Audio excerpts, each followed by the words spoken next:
All right. Fire them up.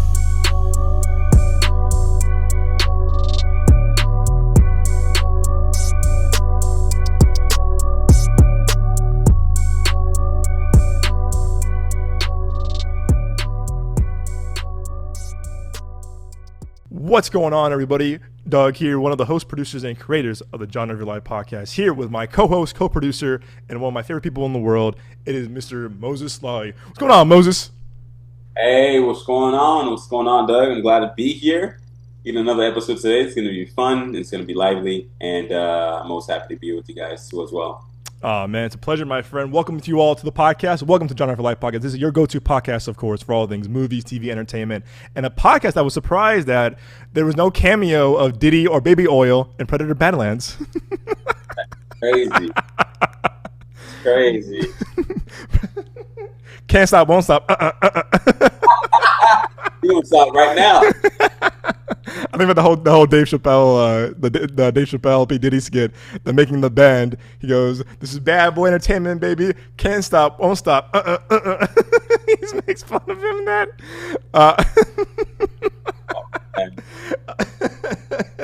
But maybe in the sequel, who knows? But more importantly, you all here, welcome to the podcast. If you are new to the podcast, welcome to the podcast. Welcome to Genre of Your Life. If you're returning, welcome back. We're so glad to have you all to the podcast. This is a very special episode for many reasons. First off, happy 3-year anniversary, Moses, to the podcast, my friend. We've been doing it now 3 years this week, man, which is really, really crazy. Yeah, 3 years went by so fast, and we have a lot. So again, the show is still very young, and we're still growing the show, kind of just expanding what we can do with it. But to think back 3 years ago, man, when we started off on Discord, we had four hosts actually at the time, and we were figuring out our audio and video. Our first comment ever was, "Man, your audio fucking sucks." And I replied back, I'm like, "Thank you." So came a long way, man, and we still got room to grow, man. But I know, man, how you feel about 3 years doing the show? 3 years? I mean, yeah, man, it doesn't feel that long, but at the same time, doing how far we've come is great. And the fact that we're still here trying to, make this thing be whatever it is that it will be, right? This show, for you guys and everything like that. It's been a fun journey for us, because we love talking about movies, we love yapping about everything, and we're glad that we're gonna keep going and we're not going to stop, because we have so many things to talk about, and so many more movies to talk about in the year 2026 when that pulls up, because, we won't stop yapping that. But we're excited, and I know Nick is excited too as well, even though he's not here today, but yeah, it's been crazy. It's been wild. It's been an honor, my friend. You said it perfectly, man. Can't stop, won't stop. That's full circle. But no, man, I'm glad you feel that way, man. Again, it's really cool to see just like how we've taken the show, all the love we've gotten from the fans and the audience, and the new fans we've been, you've been getting along the way. So if you're new to the show, we are so glad you're here, and if you're returning, thank you for rocking with us the past 3 years. It means a lot to all of us, seriously, and to your point, including Nick. And we also want to congratulate our very own Nick Johnson, who's getting married this weekend to his lovely wife, fiancée Keilyn. We miss you, buddy. We're so proud of you. We're looking forward to celebrating with you when you're back on the show. Congrats to you two. It's really cool to see you guys kind of like thrive the past almost 7 years of them together. So congrats to you two. Really, really happy for you guys, and celebrate your day with full love and hope and just celebration, because you all deserve it. So we love you guys, and we're really proud of you guys, and congrats again. So let's celebrate 3 years and a wedding. Hey, it's a good year if you ask me. That's a good year if you ask me. That's a great year if you ask me, man. That's a great year. Life is good. But of course, some housekeeping. Of course, you can find this show on your favorite podcast platform, whether it's Apple Podcasts, Spotify, Amazon Music, YouTube Music, and all your favorite podcast platform of choice. Also have our full video show on our YouTube page, youtube.com/Midway Avenue Productions. Whether you're on Spotify, Apple, Amazon, YouTube, don't be a stranger, don't be shy. Leave us a review, comment, rating, subscribe. Your feedback means the world to us. Like I always say, all press is good press. Neutral, negative, positive. We want to hear from you guys. Your feedback really adds a lot to the show. what you want to see more of, input, comments, concerns, you name it. We do want to hear from all of you guys, so don't be shy. Leave us a review, rating, subscribe us on YouTube or Apple Podcasts, your favorite podcast platform of choice, and help us grow this community even more, because we do, again, 3 years ago on the show, and then to Moses' point as well, we won't stop, and be a lot more to cover for you all. And next year is going to be a massive year for movies. Holy shit! Our very own Moses getting his own IMAX 70mm IMAX at your Regal, which is exciting. Right in time for Avatar 3. So you can see the Odyssey trailer and the Doomsday trailer and that glorious IMAX that you have. Oh man, look at you, man! What a year! Probably open on the 19th. I've heard confirmation about it, and I heard confirmation about it today when I want to go see Predator Badlands and everything like that. They told me that it's gonna be up, but fingers crossed. Fingers crossed. Yeah, man. That'll be cool. That's so cool, man. And I mean, just in time, man. You're gonna have a year next year with the Odyssey, with all that, and Dune, and all those movies next year in IMAX, man. Talk about IMAX and Climax. That's for a reason. That's for a reason, man. That's for a reason. How exciting! Yeah. How exciting, man. That's awesome. But yeah, guys, let us know at the year, as we're wrapping up the year. We still have a lot more to cover for you all. We have Running Man. We have Wicked for Good. We had Knives Out 3. I mean, we have Avatar. We have, so much to cover for you all. So don't be a stranger.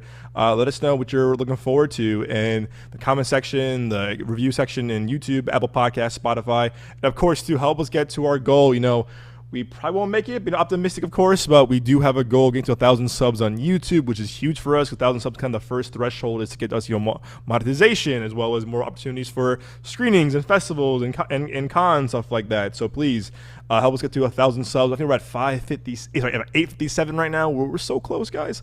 Help us out, and of course, we still have our ongoing goal of Apple Podcast. The 200 ratings on Apple Podcasts and reviews. So don't be a stranger. Leave us a review and rating, guys. Again, it really does help us out a lot. So thank you, of course, as always, for your ongoing support. We do appreciate it. Alrighty, folks. So we have a lot of fun episodes for you. A lot more fun to cover for you all the year. But in the meantime, on this week's show, let's start off with a really quick review of the third installment of the Now You See Me franchise, which is Now You See Me, Now You Don't. Like any good wizard or magician that is their saying. And this is the third installment. This is almost, I think, 10 years after the last one, and I think it's now been 12 years since the first one, I want to say. So if you're a fan of the franchise, definitely strap in for this one. But Now You See Me, Now You Don't follows the four horsemen and a new generation of illusionists try to bring down a worldwide criminal network. Ooh, Google, straight to the point. I love it. No BS, no extra, no fat, just perfect, right to the point. I don't know about you, Moses. I'll be honest with you. I'm not the biggest fan of this franchise. I'll be very, very honest. Were you a fan of the first two by chance? Yeah, I'm not like the biggest fan, but I had a good time. Okay. I think the second one is definitely better than the first, I would say. Really? More stakes to it, it's funny. I don't even remember watching the first one, but I know I watched the first one. I know I did. But the second one just had more stakes to it. Okay. I hearing that one of the actors, if that was the first one or the second one, actually almost drowned. And like like that, because they were trying to do this trick or whatever it was, and they almost essentially drowned by actually doing the take. Right. So. It's crazy to think back on that, but I definitely enjoyed it somewhat, I think Isla Fisher. I think she almost drowned. Damn. So it's crazy. It's a crazy thing to think on, because they really wanted to pull off that that scene. Yeah, it's a crazy scene. It's a crazy scene. I remember seeing that in theaters, and I was like, "What the fuck?" Yeah. Look, as I haven't seen it yet. I know you have and everything. I know you're reviewing it now and everything like that. But I haven't seen the third one. I'm going to be seeing it probably tomorrow. But it feels like it doesn't have as much stakes as it did the second one. I don't know why, even though they have like so many things going on in the third one, they have to have it's like the huge, like the cast is like like there's so much people in, you know, it's crazy. But yeah, we'll see. So knowing you, I think you're like this one the most. Actually, I think you're like this one. Knowing Great. you and knowing your like taste in movies, I think you're like this one for just knowing. Okay, interesting because it's on the opposite. So I liked one. I didn't like two. And that's probably why, because I think when the first one came out, I think we were in like high school. I remember seeing it with some friends in high school, and they were like, "That shit was dope," and I was like, it was cool. And they were like, what? They were like, what? I remember like all my friends in high school were like, you didn't like that? I said, it was good. I didn't love it. And all my friends were like, oh, that was so cool. Da, da, da. I'm like, there were some cool things, but I wasn't like blown away by it. I was like, it's alright. Yeah, it was cool. So I didn't love the first one. So I was kind of all right. So with two, I think I had like a not being a fan of the franchise. So for me too, I was kind of like, I'm jealous because I didn't feel anything in the second one. I thought it was kind of like a very long magic music video, and I was like, oh, okay. And so for me, I was kind of like, okay, maybe it's probably not for me, whatever. But I know there's an audience for it, i.e., you, and a lot of my friends loved that second one too. But for me, I was like, I think this franchise is not meant for me. So I was kind of like, all right, you know what? Maybe for some people they love it, but for me, I'm like, eh. So the third one, I was kind of like, do we need a third one? I wasn't a fan of the first two. And I'm going to see it because we work with Lionsgate, and I was like, okay, I'll see it, let's review it, but I'll be honest about it. And so, this one too, I kind of walked in with very, very, very, I mean, the lowest of standards and expectations, and I was Yeah. kind of like, I don't know. But what was cool though was that before the show, they had a magician do a whole magic show before. It was pretty good actually. He was pretty good. I thought it was pretty cool. I took my friend Keilyn with me to the screening because she was my plus one, and my friend Keilyn just loves these movies. So she was like, oh my gosh, she was head over heels. And we saw it a month ago. We saw it a month ago, and we were embargoed until this week. So the reviews were really kept under wraps until this week when the embargo lifted. So I was really quiet about what we saw. But this was, I was kind of like, all right, we'll see. I don't know about this. And I gotta be honest with you, my guys. This is probably the first one I've liked a lot, actually, in this one. I'll be honest. I was really kind of caught off guard. While I was halfway in, I'm like, well, goddamn, I'm enjoying this movie. I was like, well, shit. I'm like, look at this. I'm actually liking this movie. And I think what it is, why? This, to me, they embrace the fast and furiousness of the franchise. Because Ah, this is definitely the Fast Five of the franchise. And wow. yeah, and when I was watching, I was like, oh, okay, I'm with this because the believability factor is definitely like out of the question now. You're like, wait, hold up, are you an actual wizard? Because how the hell are you pulling this off? Like, wait a second. The first two were like they broke Yeah. it down of like how this happened or whatever, and they do the same thing in this one. They kind of break down like how they do certain tricks and illusions, whatever. But I'm like, nah, this is some American Hogwarts type shit. 'Cause I'm just like, wait a second, wait, hold up, now you can do this or whatever. So I was very kind of caught off guard where I was like, well, damn, I'm enjoying this a lot more than I thought I was going to do it. And me too. I love being proven wrong with movies. I really do. I love being proven wrong in general, but like with movies and shows where I'm like, oh, this is going to be ass. This is going to be shit. And I walk out, I'm like, well, I'd be damned. That was pretty damn good. Yeah. So with this, I was like, oh, well, I have fun with this because again, I saw a lot of Fast and Furious isms and again, a lot of kind of Fast Five, kind of like with cars and the heist. Again, Okay. this is for sure like on the first two were kind of heist. This is for sure a heist, like kind of like a Timu Ocean's 11, but in a good way, in a good way, in a good way, of course. And I think what's really cool is that Ruben Fleischer, who did this, Ruben Fleischer did the Zombieland movies. He did the first Venom. He did Yeah. Uncharted. He did 30 Minutes or Less.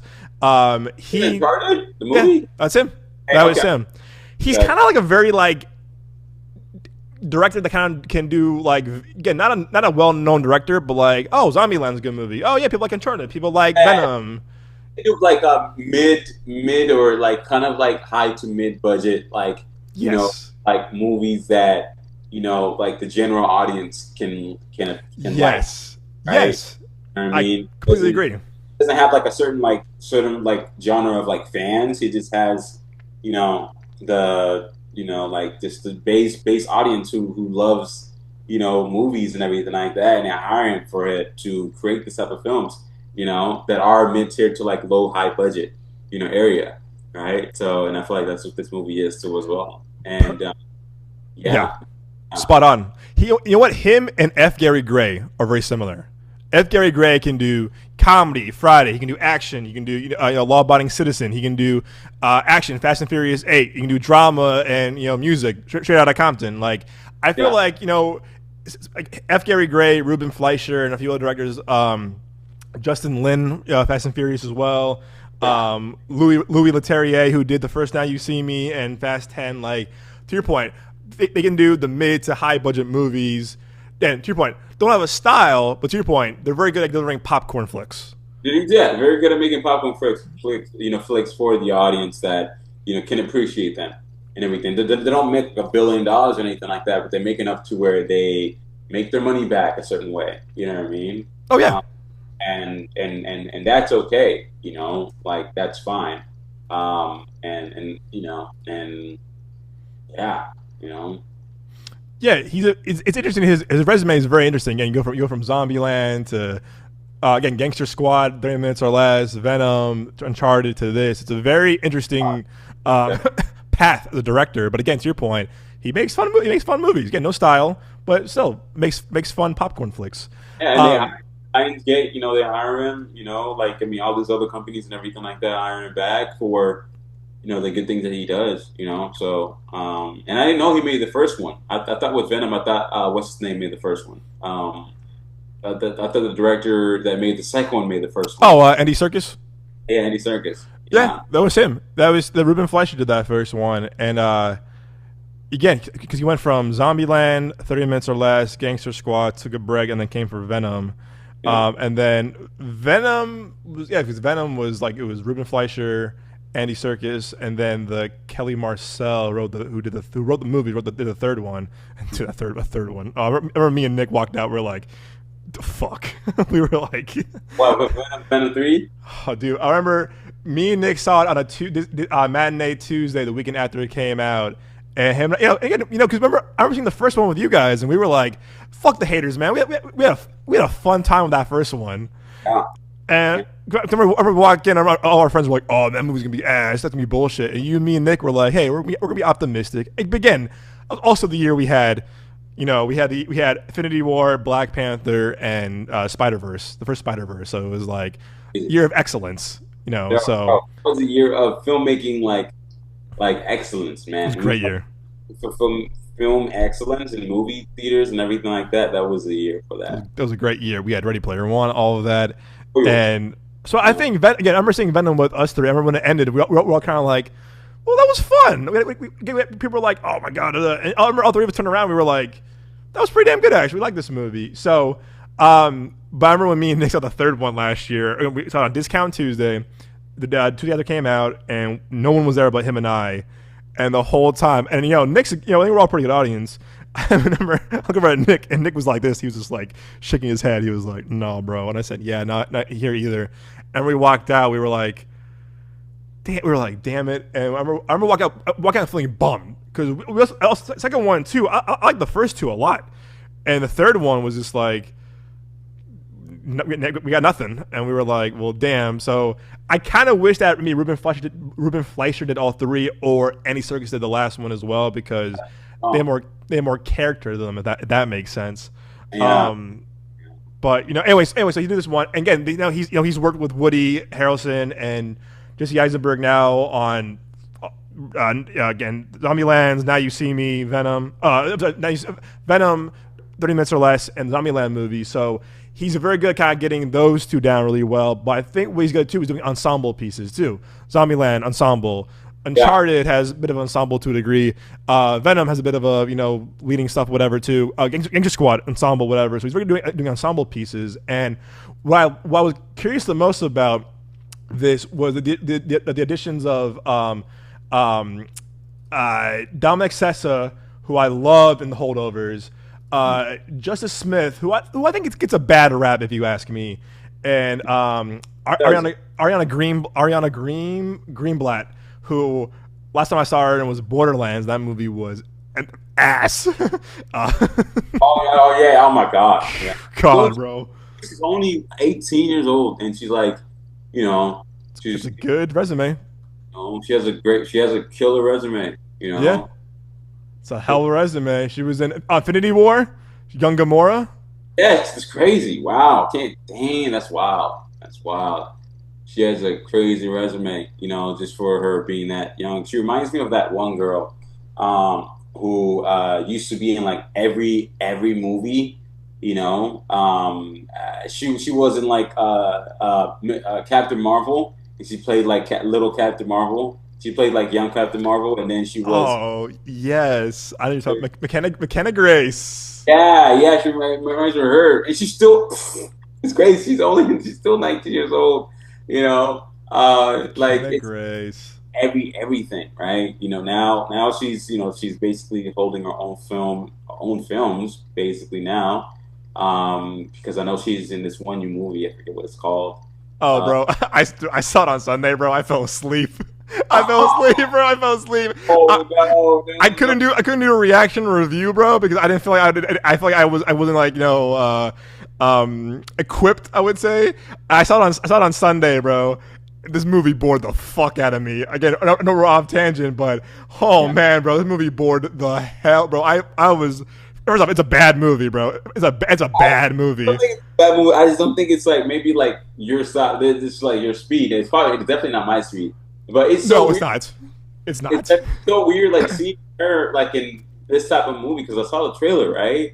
I saw the trailer and I was like, wait, why is she doing that? She's like, why is there a poster of her like with this like guy and she's like only like because I grew up watching her film and she was like little like Yeah, young, gifted and stuff. Yeah, like young and everything like talented. Now you see her like like being held like that. It's like what?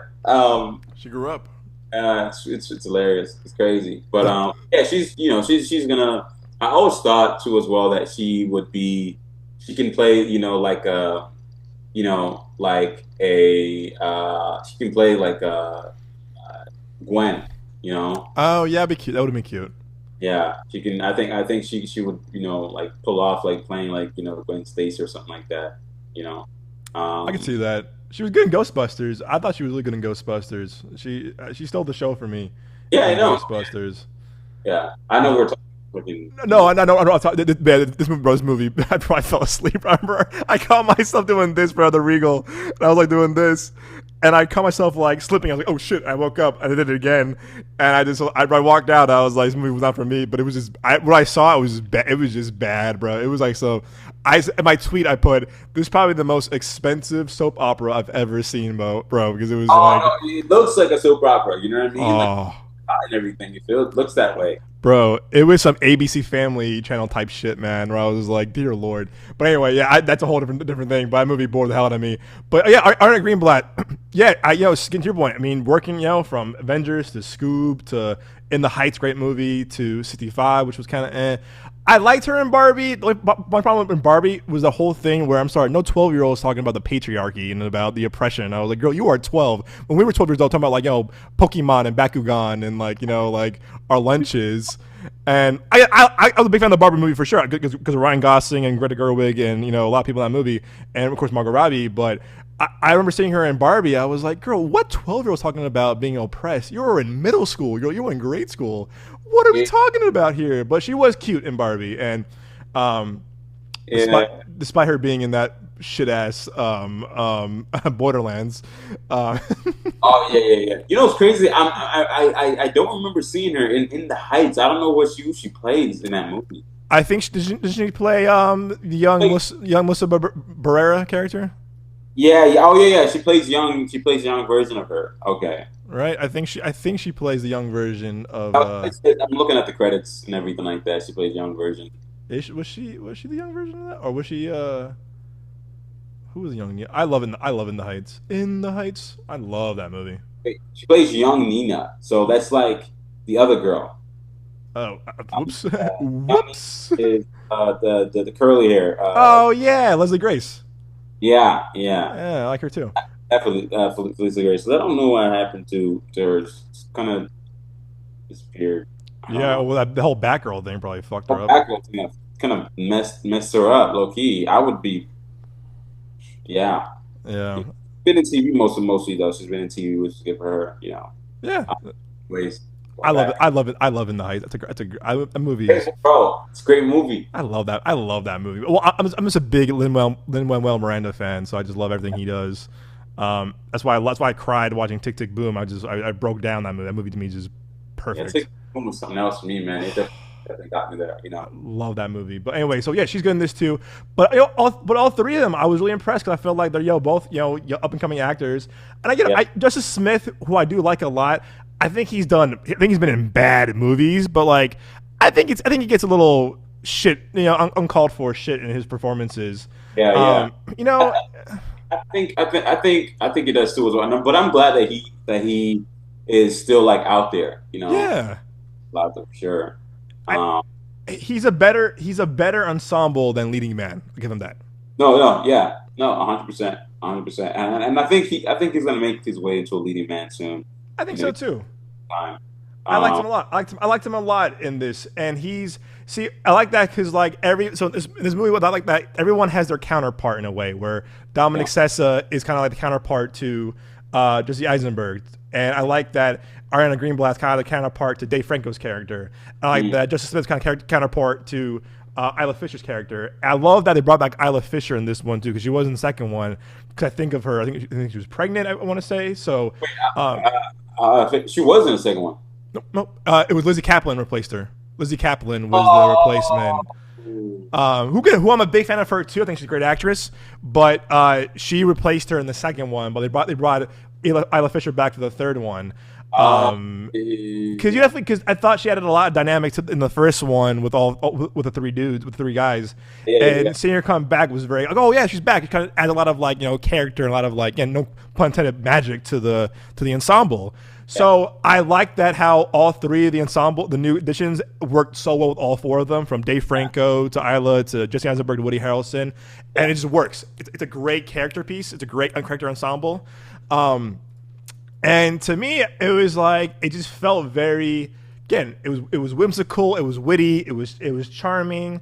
Yeah. It goes by. The pace goes by. It just goes. It just goes. Like honestly, like kind of like the Fast and Furious movies too. Like they just go. And for an hour and 52, it goes by fast. I didn't feel the runtime at all. Question for you: how was how was Rosamund Pike? Okay, so I said this in my reaction in my review, and this is no diss to her whatsoever. Oh, don't spoil, but No, no, of course. Sorry, this is non-spoiler, of course. Non-spoiler. I'm a big fan of her. I loved her in Gone Girl. I loved her in the first Jack Reacher. Liked her in The World's End. She's a good villain, but damn, bro, her accent fucking sucked. Oh my god, she was doing this. Hello. Like, it was kind of like South African, but like Switzerland, but German. And I said, Really? "Girl, bro, her accent is weird." And when you see it, you'll see. You'll hear it. When you see it, you'll hear it. You'll be like, "Girl, what in the hell are you trying to do?" Okay, I'll be this. It's like, girl, what I think she's supposed to be South African, and I was like, "Girl, you were like a leprechaun with like a Jamaican Rafi monster, girl." I'm like, you were doing some weird ass. And the whole time, I'm like, "Girl, you are a good actress. What are you doing with this accent?" So I think again, and she's British too. I seen her do American accent. Maybe again, bro, she scared the hell out of me in Gone Girl. Like, either do an American or keep her British accent. But this weird Jamaican, South African, German, Switzerland accent, Danish one was weird. It was weird. And I turned to my friend watching, and she was like, I was like, "Is her accent bad?" And my friend was like, "Yeah, it's not a good accent." So she did this really weird like hybrid thing. I was like, "Girl, do some Rosetta Stone or do some like get a more dialect coach or whatever." Because I feel like her accent was very like really bad James Bond villainy accent, where I was like, "Ooh, no." But I do like seeing her as a villain because in Gone Girl, she's scary as hell in Gone Girl because you're like, "Girl, what the fuck's she gonna do? Like, this is like, what's up here?" But Yeah. I did like her a lot as the villain. She's very intimidating. She's very direct. But again, I think a lot of her movies too. She's very like she's sharp and she's very like to the point with her performances. And she's a good villain in this. And I think I liked her as a villain a lot as well. Morgan Freeman's in this. Again, if you're a fan of the franchise, a lot of callbacks. Morgan Freeman's in this back in this, but I feel like they could use him a bit more because it's Morgan Freeman. He's a legend. So could use him a lot, I would say. But if you are a fan of the franchise, there's a lot of surprises, a lot of twists and turns, a lot of callbacks. I've been hearing people, again, no spoiler, iffy about the twist. Personally, I didn't mind it. I would have changed a few things about certain like character beats and story beats, but to the most part, though, I thought I definitely thought it was enjoyable, and I liked a lot of the surprises here and there. But again, for an hour and 53-minute movie, it just goes, bro. It just goes. You're in. And the opening like illusion is really funny too. And I like that kind of how like they've utilized a lot of like modern technology and like a lot of things that we're kind of seeing now in our technology with like deep fake and not so much AI, but like very kind of like heavy on the technology, using it for illusions or whatever is really cool. Kind of like how they used it with with Spider-Man Far From Home, with the whole drone situation with Mysterio. I thought it was a fun popcorn flick. Will it blow you away? Probably not. But if you're a fan of like a good hour and 55, popcorn, fun illusions and magic, this movie's good. I liked it a lot. And again, this is coming from a guy that was kind of like, I was not a fan. I kind of wrote this franchise off where I was like, I don't really care. Yeah. I think they definitely leave it open for a fourth one. And this one does well. I mean, obviously the first two did very well, box office wise. So this one does well too. I'm curious to see if they do more. And it's fun. It's fun, and I think everyone kind of brings their own kind of own magic and their own charm to it a lot. But again, there were some predictable things where I was like, oh yeah, for sure. I see that coming, whatever. But again, I wasn't once like, oh my God, get on with this, whatever. I didn't fall asleep how I did with, Regretting You. But I was engaged. And I remember walking out, I was like, I'd be damned. And like I said, I do love being surprised. Being proven wrong with movies and shows and projects. So I had fun. And the cinematography is very crisp. It's very clean. Like the whole, again, it is, if you like a Fast and Furious, kind of like the whole like globe-trotting adventure, James Bond-esque kind of thing, it takes a lot of good elements from James Bond movies and the Fast and Furious franchise a lot. Again, also I'm an offender of Fast and Furious, so that's just me personally. But yeah, I had fun. I had fun with this movie a lot. And again, that's someone who that was kind of like, I'm over these movies. So if you do a fourth one, yeah, I'd watch it.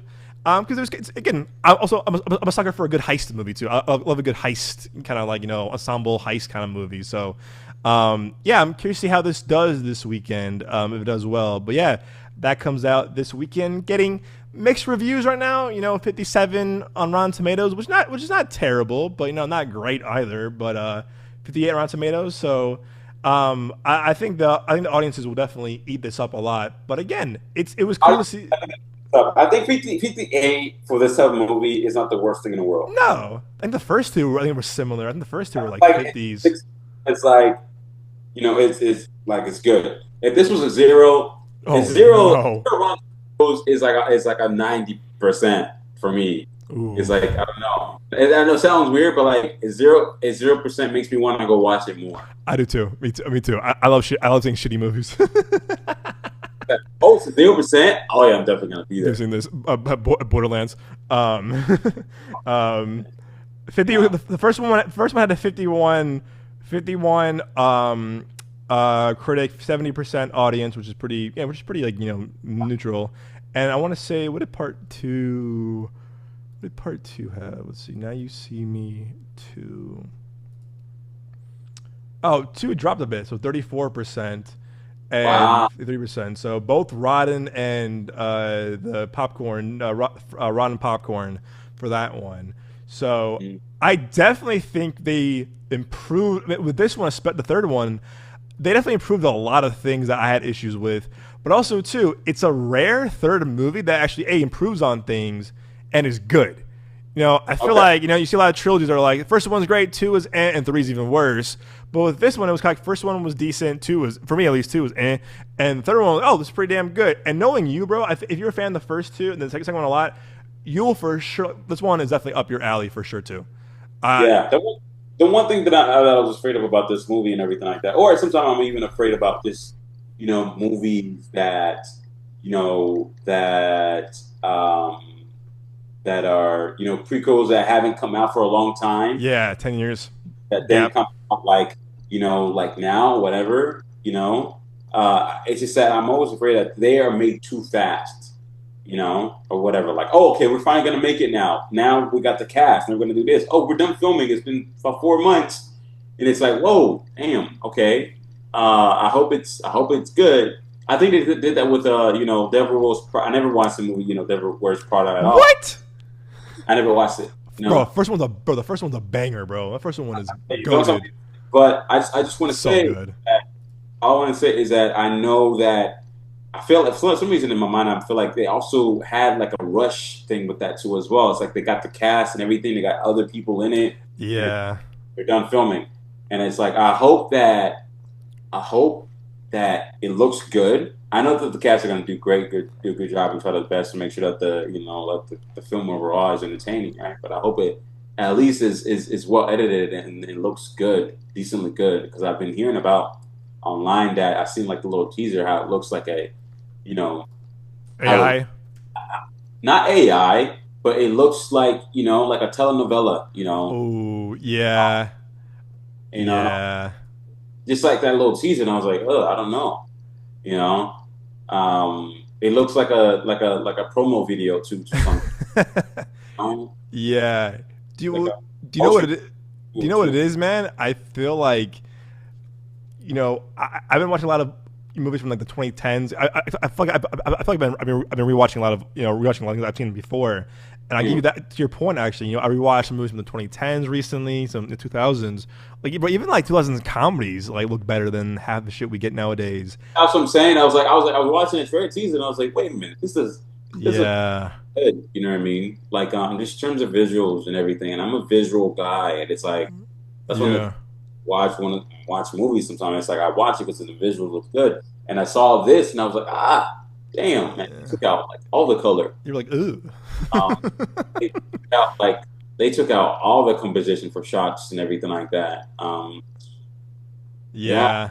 yeah, it's like they just said, "Here's the camera," you Go know. shoot. Oh, just from that YouTube like little Fandango clip, you can tell The first one that looks way better. That's the first one that looks way better. looks different, looks way better, Yeah, right? better color grading, better saturation. Inspiration to as well, Do, better contrast and everything. It's like it was wild to me. Now this one that we seen right now, that preview, it's like whoa, it's like what the, ooh, brother? Ooh. where Do you know what it is? I think, and this I might get flack for this, and I'm saying this because I'm just a movie fan. This is where I think streaming has definitely had an impact that's what I'm on saying. That's what movies. streaming had a very bad impact when it comes down to look for movies, Yeah, dude. and everything just looks so Copy clear and paste and so like and I don't know, and as if it doesn't have a DNA. Movies supposed to have a DNA, that part. like Yep. supposed to be DNA for TV. That's fine; it could look the same. Who cares? But for movies, right? Each film is supposed to have its own DNA, and I feel like this movie right here that for Devil Wears Prada 2 doesn't feel like it has its own DNA visually, and that's what it's missing. You know, Yeah, I completely agree. I like completely agree. I mean, talking about Devil Wears Prada. no, but that's what I feel like. I mean, look at David Fincher, man, doing Netflix movies. Like, I'm you know, saying it's like watch that, and I was like, wait, David Fincher, why your film looks like that? Right? yeah, dude. It's you think back to like Social Network and Fight Club and Money and Gone Girl and Movie has DNA visual. DNA. You can tell And like that's the movie. That's different from that. But that's why I'm kind of not worried, but like I'm really hoping with the Cliff Booth the Hollywood sequel that he's doing from Tarantino's script that like they put a lot of money into the budget for that movie because I feel like a lot of money to that movie. It's like a $200 million movie. so it better look good. It better It look good. better look good. I think they're also planning on trying to make it. They're trying to also make sure that it comes out, like on in theaters too as well. Dude. They're trying that. They're trying that out. Um, yeah, Well, that was my problem even with Heist to Lois with Spike Lee's new movie. It just felt very streamy. It felt very just like right. I It's was. like it's like they are filming for they are shooting not for the theater but for the TV, right? You know, wait, you gonna look that? Well, yeah. I mean, no, but it's true though. I Oh, mean, it's very sad. It's very sad. And I think the good thing is that people are noticing that now. People yes, know yes. and changes are actually being made. It's like early. It's like this started back in like 2021, right? This whole thing, Hmm. and people are starting to realize that now, like 2025, the year that we in. Moving forward, things are basically are gonna change back, into actual having like the visual, look that is actually good, Have a voice. huh? Yeah, have a voice. As Have a a whole. DNA, you know. And it's like you can shoot on digital, it's fine. Just make sure that your digital camera, um, you know, eh, I don't know, isn't is just make sure you color the goddamn film. Dude, color grading, man. It looks all dude. That's why, and we'll into this with Predator Badlands. But you're right. That's why I think when you see a Tarantino movie, when you see a Nolan movie, when you see Ryan Coogler movie, when you see a Spielberg movie, like, or even with One Battle After Another, you see that movie. It's like you like, holy shit, this is what cinematography should look like. This is like what it should be like, Yeah, and yeah, man, again, you're the filmmaker. You're one of the filmmakers I just because you have an eye for shots and you have an eye for like cinematography more than I do. Um, but I'm really glad that you said that because I agree with you because I feel like F1 had a crisp look to it, but it was also Kaczynski style of like kind of like clear and crisp. that's definitely his style. That is definitely, there is, but there is a DNA to it, Yes, as well, yes, and to the way, he filmed it, like that style mattered, for the film, yeah. to us all. I mean, you can tell the difference from F1 to freaking whatchamacallit, Top Gun Maverick. Yeah, totally. Tell there's a huge difference there with the color grading and everything like that. Huge, huge. You can tell it's all sunny and gorgeous and everything like that in Top Gun Maverick, where you see beaches and ocean and all this kind of stuff. But in this film, in F1, right? We are in cars, right? Hmm. Everything is silk, everything is neat and Yeah. clean. The way that they're driving towards, what everything looks that way, because that's what the environment looks like to as well, Hmm. right? And I think it looked like that for that reason. I could be wrong, but seeing it as a filmmaker, I'm like, okay, I get why it looks like that. And I just hope that filmmakers, as they move forward, they start to understand that people care about the look, just as much as they care about the story and the actors in the movie. Yeah, no, I agree, man. And speaking of which, I got that on 4K finally, thanks to Amazon. Oh, snap. Hey, I love this movie. that's great. But you're right. But you're right, though. You're right. I'm glad you brought the difference between that and Top Gun Maverick. Like even rewatching Tron Legacy last month, where I was like, I feel like Tron Legacy to Oblivion to Top Gun Maverick to F1, they all kind of feel to your point different. To your point, warmth Yeah, with Top Gun, to your point, silk with F1, and more kind of cold and lifeless with Tron Legacy because you're digital and you're the digital world, whatever. And that was my yeah. big issue with Tron Ares, man, because I was like, this feels so artificial. This feels so like Disney Channel esque, and No, that's the one thing I had, man, with Tron and everything. Like, I mean, the one thing that kept me going about that movie is just that, like the music, yep, Nine Inch Nails, music and editing kept me going, yep, and and that's what kind of like like kept me going all the way through. And also the acting was great too as well. But I yeah, just thought, the story was, you know, not yeah. that great. It, and to your point too, that's why I think Sinners was a big hit for many reasons because Ryan Coogler and his cinematographer Autumn, pretty cool that she's the first female IMAX cinematographer, which is really cool. Yeah.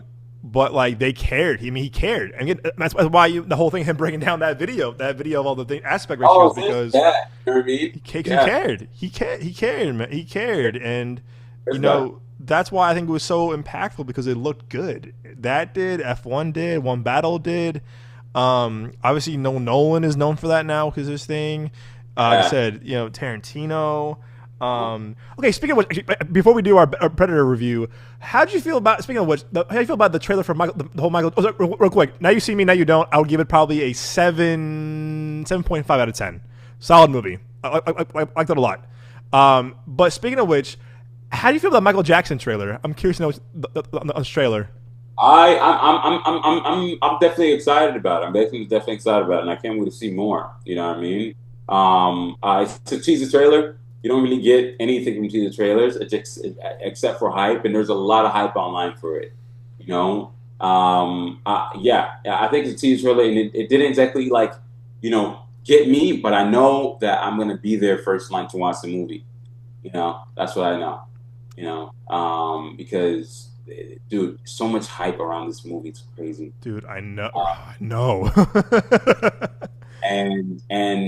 and it's like you realize like there's people out there in the world, that also love movies, not just you, and they love, Michael Jackson. It's Michael Jackson, man. Like it's like like they went from like Jackson 5 and everything like that, showing us that to Thriller and all these things and all this journey just from that little teaser, and it's exciting. And dude, I've heard that they shot so much footage for this movie. They're planning on doing a part 2 and part 1, and everything. But I'm excited about it. I mean, just look at that shot. It's like it's dope. It's cool. It's dope. It's a dope shot. It's a dope shot. Yeah, go ahead. So this was when me and Nick did our most hyped about movies for 2025. This was in my top 10, not because I'm a huge Michael Jackson. Of course, Michael Jackson, he's king of pop. I love his music, of course. But I wasn't a huge oh my gosh fan of his. The way people are just obsessed with his music, how they kind of feel that way, is because first off, Antoine Fuqua is doing this movie, one of my favorite filmmakers of all time. Yeah, bro, that's my dude. I mean, yeah, I'm definitely in there, and I saw that, and I was like, oh, I'm glad that they basically put his name on the poster. I did too, man. I love his movies. I mean, Train Day is a top 10 of all time. Damn. First, yes, man, he looks great for his age. Goddamn. He makes so much movies, and I was very wait, he should have been I get Training Day, but I was like, there's no other movies that would have fit the poster a little bit more, and I realized, what, people love Training Day so much, and I feel like it'll be suitable for a person when they see a poster for them to recognize that the director was the director that made Training Day. Oh yeah, they probably will. They probably will with the marketing. They'll probably put Equalizer and Training Day. Last month, remember I put this the Mag 7 remake. That was my one-on-one a few weeks ago because I love that movie too. And it's like, dude's a good director. He's one of my favorite filmmakers, obviously because of Training Day. He's one of my favorite movies of all time. But Training Day, Shooter, underrated. Brooklyn's Finest, underrated. Equalizer movies are great. Southpaw, I love Southpaw. Southpaw had a problem though. It came out the same year as Creed, and Creed kind of just toppled that movie. But if Southpaw came out a different year, different story, because that movie is great because you got Forrest Whitaker, you got Jake Gyllenhaal, you got Rachel McAdams, you got a great soundtrack by Eminem. It's a great movie. Max 7 I love. Underrated too was The Guilty. It takes one place, a Netflix movie. I remember watching it with my dad, and my dad was like, "Oh, this is all in one place," and I'm like, "Yeah," and he was like, "Oh shit," and then I was like, "Oh, this is pretty damn good." So I put that really as because for him, he's one of my favorite filmmakers working today, so with him doing it, I'm like, cool, and also too. So John Logan's writing this movie, and John Logan to me has a very, very, very good career as a writer. and that is because he has John Logan means a really good writer. You know why? Because he wrote my favorite Bond movie, which was Skyfall. Um, Oh, he wrote Alien Covenant, which was okay. crazy. Um, Holy shoot. Spectre, Skyfall, Hugo, Rango, Wow. That's a resume. Sweeney Todd, The Aviator, Last Samurai, Sinbad, Legend of the Seven Seas, Oh, Star geez. Trek, Gladiator, The Time Machine, Any Given Sunday. Like, that's a great resume. And he wrote probably the best Bond movie of our generation, at least, was Skyfall. Wow. Um, you Wow. know, That and that's a resume. That's a resume for sure. so that to me, it was like you have a good writer, you have a competent writer. I'll say that with writing this movie. Um, what are he working on as on rewrites? Let me see. He wrote script revisions for X Men and Jurassic World. Okay, A Fallen Kingdom, which but still you have a competent writer. You have a great director, and also Yeah. too because this is very different for Antoine Fuqua. If we're not doing like an action, or Denzel type movie, Yeah. whatever. This is definitely more. This is a spectacle. This is a spectacle. This is a This is biopic. definitely this movie here from Michael, I think it's going to, define it's a career defining movie for sure. Yep. Career defining movie because I think it can place him in the temple to where he might get nominated or he might get at certain acclaims. I'm talking about the for making this movie. You know, He should. like you might hear some buzz, for making this movie. For 2027 Oscars, we don't know. You know what I mean? Like you don't know. I'm not saying it will or whatever it is, but I'm just saying like Optimistic. if it's that good, because he never got nominated before, right? No, he's not. The thing is though, like we know him, but like again, he's kind of like a Ruben Fleischer, F. Gary Gray, like not really a household name. No, Like we know him. If film buffs know him because we love his movies. I mean, again, again, if his first off, your first movie is Training Day, which is holy shit. That's your first, that's your first movie is Training Day, which is crazy.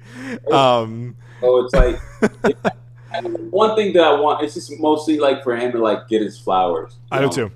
Film director that's been making films for like so long, right? And everything, and it's like I think I just hope he gets his flowers, and I hope that if it's not now, if it's not next time or whatever, I hope it's like soon. But I, anyway, I hope yeah, so too, man. Again, he's top five directors for me personally, and yeah, 'cause I go back because what the thing about his movies too is the rewatchability factor of his movies. You can watch Equalizer movies, you can watch Training Day, you can watch Southpaw, you can watch The Guilty, you can watch the XYZ whatever. You watch Shooter, and it's like he's one of those guys that really can watch a lot of rewatchability factors, and he makes really sharp, very sharp. Max Seven, yeah, Max Seven is a great remake. He's very good at doing A ensembles, but also doing very good like character movies. Like you feel for these guys. Again, yeah, even though he's a terrible person, but again, Lonzo in Training Day, is one of the best characters of all time because of Denzel, of course, one of the best performances of any generation. But again, he got how he got both Denzel and Ethan Hawke to be just like one of the most iconic duos of all time. yeah. He just makes it work. He makes great movies. And again, how he made Equalizer very human stories about revenge and vengeance and doing the right thing. I'm with you, man. So I was really glad that he got the job. So I hope again, to your point, I hope it's really good. And to your point, I hope he gets his flowers for as a director. Again, I hope he becomes more of a household name and more of like recognition for his movies. Yeah, yeah, 100%, 100%. I know we're Um, gonna talk about Pearl Badlands soon and everything like that. yeah. So no, I'm looking for this movie. I honestly, it's probably one of the best trailers I've seen in a long time. No, yeah, It was a good yeah. trailer. It was the mix up of of like all his songs too was really cool. It's his nephew playing him, which is really respectful and really cool as well. I mean, and I think it should be nobody else but buddy except like him, his nephew. Yeah, It's like you would let somebody else play Michael Jackson, No, you know what I mean? Like, get his nephew to play him and everything. he And sounds like him. He sounds like he can get the moves down. oh, it's crazy. It's crazy. It's like hearing the song. It's like sorry for the honesty. You have to hear me sing. But now, man, it's it's great. I'm excited. I'm excited for it. I really am. This is definitely like my top 10. Top 10 like exciting films for next year for sure. I'm copying it over now for next year. I because it's fun because I didn't put weapons this year because I thought weapons had a date of January of next year, but it tastes so good they moved up to August. So I probably would have switched weapons for this because when we did our top 10 most hype movies for this year, when me and Nick did it a few months ago, that was last year. I put this in my top 5, but again, it got pushed back because of the whole controversy with the accusation, the whole controversy with the whole the whole him and that whole thing, that controversy. So they had to reshoot the entire third act because they're not legally allowed to bring up the whole accusations about everything, about the whole the children and everything. So yeah, I would definitely bring this over to my notes of next year for sure, and I love the trailer really well. All right, speaking of. No, oops. Predator Badlands. Oh God, so I don't get the joke. Well, because he's a predator. Oh yeah, Got him.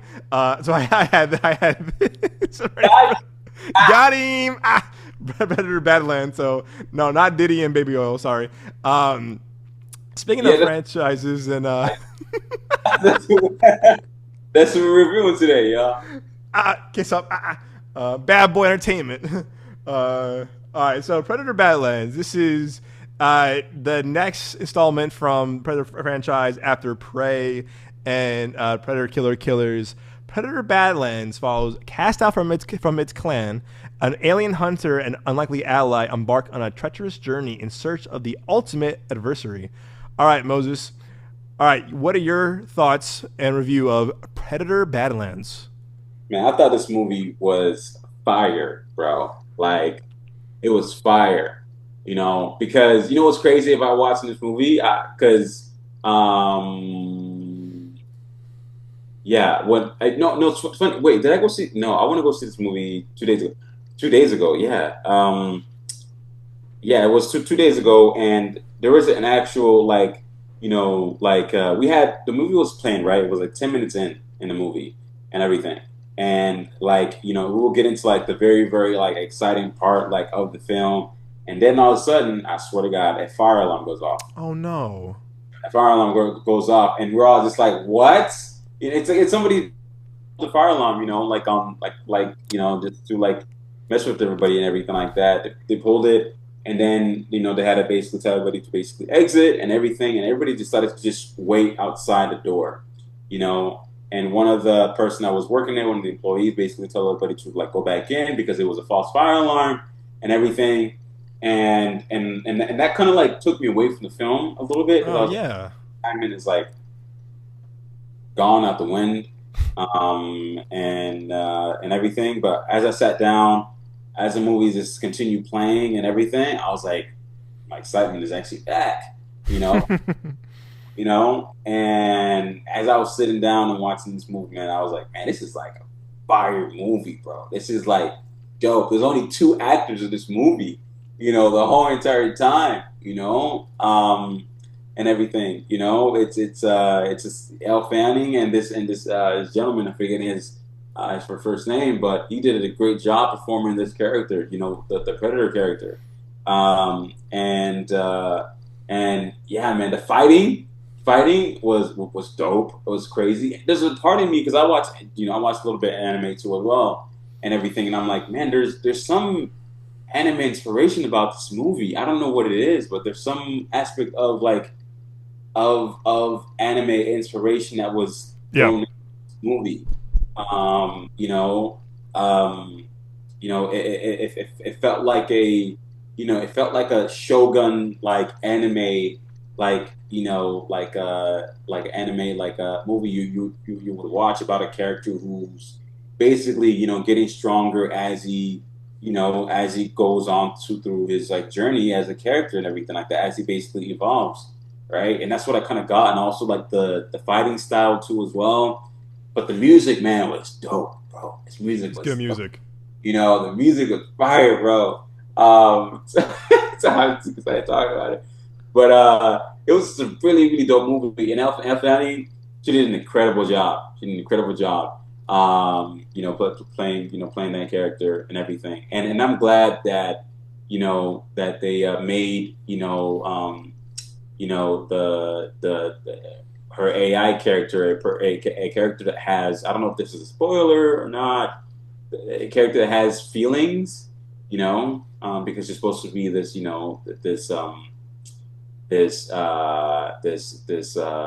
forgot what they're called. They're called Synthetics. yeah, synthetics, you know. But I'm glad that they were able to like, generate emotions and actually care for things. And I like one of the reasons I'm on that anymore. But they have a good reason for why they have those emotions in terms of like the story, and everything. I really, really appreciated that. And it was good, man. The themes are really, really good too as well. Like how we talked about, like how like men are not supposed to have emotions or anything like that. This movie kind of dives into that a little bit. Yeah. How it's okay to feel things and whatnot. And this movie delves into the fact that how predators are not supposed to feel anything at all, right? But it dives into the fact that you're supposed to feel, because when you do feel, it gives you strength in some sort of aspect, right? For your friends and things like that. They created this duo, and I really love that one other character. I don't know if he was introduced in the trailers or not, but there's this one little like alien like creature, right? Uh, in Predator Badlands and everything like that, that I thought was like the most like, like and annoying, but also just like a wholesome like little creature in the movie and everything that kind of like helped the story like chug along, as it moved forward and everything. And it made me laugh like so many times. And yeah, man, it was a fun movie, man. It was a fun movie. And I hope they make a second one, because I know that the director that made this one also made Prey as well. That movie was fantastic. It was a great movie. And he also made another Predator movie that came out this year. The anime one on Hulu. The anime one on Hulu that was also really great. So it's like he's making these back to back, Predator movies, and it's like all of them are all great. They're all really, really good. And exciting to say that he's actually planning on making another one. He wants to make more of these, and he really revived this franchise. Because like people really thought that this franchise basically had died, right?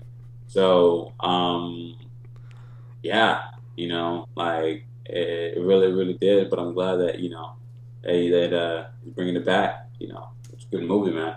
It's a good movie. I was entertained. Let's do a spoiler thing after, and you give my non-spoiler thoughts. Because I want to ask you a few questions too about some stuff. Yeah, so I'll piggyback on that. This is actually the first movie, the franchise I've enjoyed. Actually, I'll be honest with you. Really? What? Yeah, What? yeah, man. I was late to the game with both Predator and Alien. I thought the 91 with Schwarzenegger and Carl Weathers, and the one with Danny Glover was fine. Like, yeah, it was okay. Didn't do anything for me. I didn't watch. I'm not gonna lie. I didn't watch those one. I'm just getting into. Okay. Well, you know what I mean. Like I'm getting into the movie, and I love the previous three that I just watched. Okay. And yeah, the Alien franchise and also the Predator franchise are a franchise that I'm like getting into now. Like I haven't watched like all of all of them too. I haven't watched like I only watched like maybe like from those right now that we see. I probably only seen like maybe like three. Um. Yeah. Okay, so you're very similar. I was late to the game, and I watched some of these in college, and I was like, all right. I thought the Alien versus Predator movies are bad. those movies are bad. They're not good movies. And I remember seeing Predators because I think Robert Rodriguez wrote and produced that one, and it was like Lawrence Fishburne and Topher Grace and Adrian Brody. I remember watching it, and I can't tell you for the life of me what happens or whatever. But I remember watching it, and then I don't think you weren't with me that time actually. I think you had class. Our old professor, Adam Collis from ASU. He would host in college for us. ASU would host the film school would host like screenings of like industry people would come down from like actors and writers and directors, editors, whatever, for like kind of like a screening series or whatever. And he would bring in like people from the industry into like our events at ASU or our classes or whatever. And I remember he hosted a screening of the early screening of the Predator, the 2018 one, like a week before it came out at ASU midday at the AMC on Mill Avenue. And I went with Malone, my friend Malone, and some friends from my old job. And I was like, cool, looks pretty cool, whatever, da-da-da. I remember walking out of the movie saying, what the fuck? This movie was ass. And I've never wanted to walk out of a free movie ever. That was the first time where I was like, this movie is shit. And, And I remember turning to Malone and turning to my other friends, and I'm like, this movie's bad, right? And they're like, no, this movie's bad. So you haven't seen that 2018 one, have you? With Olivia Munn and Sterling K. Brown? Yeah. Oh, Lordy. I was like, what the hell I just watched? Because I was like hyped for it because it was Shane Black, he was Keegan-Michael Key, it was Boyd Holbrook, Trevante Rhodes from Moonlight. I was like, damn, Sterling K. Brown, Olivia Munn. Yeah, it's like cast was great and everything. What the fuck happened? It was like this really weird like movie about how autism will save the day. And as someone who has a brother with special needs, I respect that, of course. But like, it was a very they kind of like talked about autism was very strange and very like okay, and then how like you don't really care for any of the people involved. They were kind of just batshit mercenaries. They're like, you don't really feel for any of the characters. It was so weird. And dude, Sterling K. Brown had some weird comedy, like some really weird comedy. Like he was saying like, what do we call them? We call them predators. Yeah, fuck yeah. And you're like, what? Or there's a scene where like he sees the head of a predator. He goes, yeah, he fucked that N-word up. It's like, wait, what? Like what? Wait. This is some weird humor that makes no sense. And there's some really weird death scenes that make no sense to a point. I'm like, wait, that person just died. It was so weird. It was so bizarre. And I like Shane Black. I love Kiss Kiss Bang Bang. I like The Nice Guys.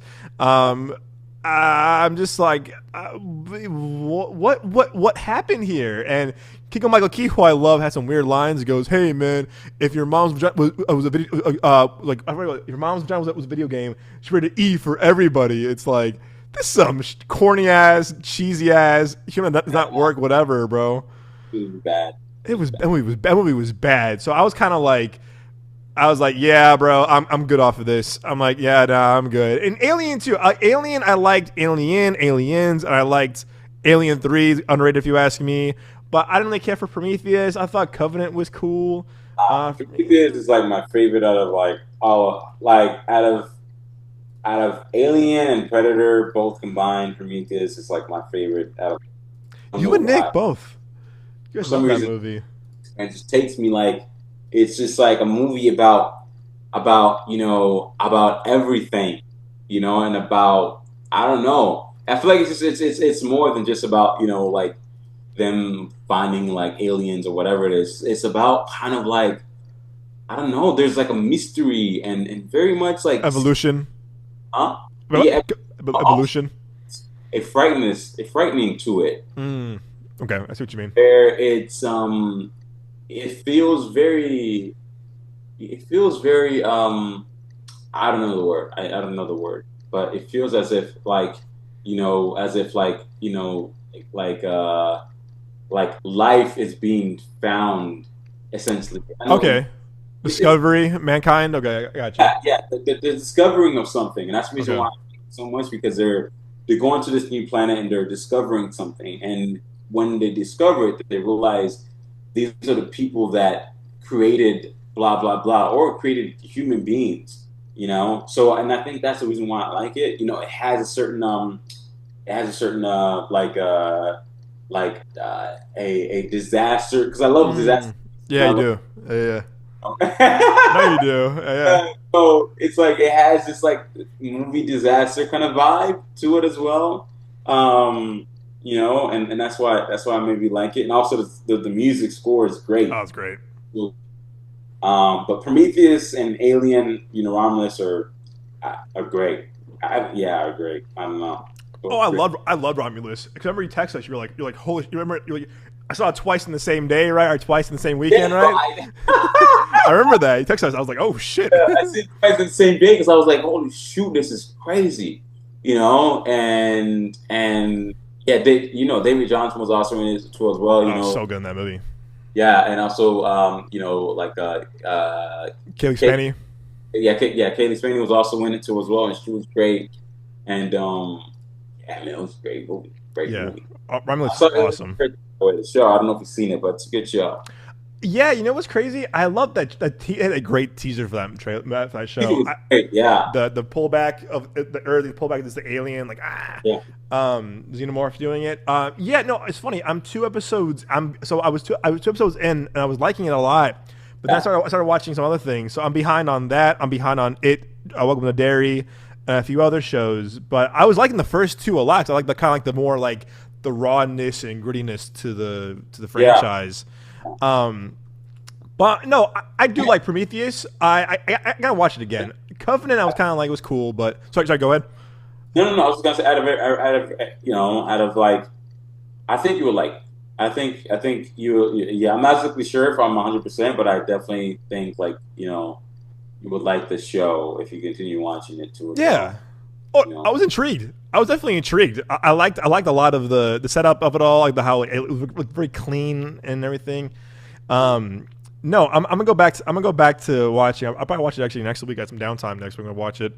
yeah, But I remember liking it. I remember liking the first two a lot. Um, so yeah. So anyway, so I think I'm more a fan of the Alien franchise than Predator. So I've been kind of like I haven't been like impressed by this franchise. And I'll be honest, I remember watching Prey when it came out. I think for me, and unfortunately, this happens a lot with me, and this is how I am. I think when a movie gets so overhyped, like so much, where I'm just like, oh my god. To me, I get kind of like turned off by it a little bit, where I'm just like, holy shit, da, da, da, da, da. It was so good. I'm like, okay, it was good, and they're like, I gotta see movies without like hype or like without kind of like knowing too much about it. I think when Prey came out, I saw a little bit later, and people were like, holy fuck, it was so good. I'm like, it was cool.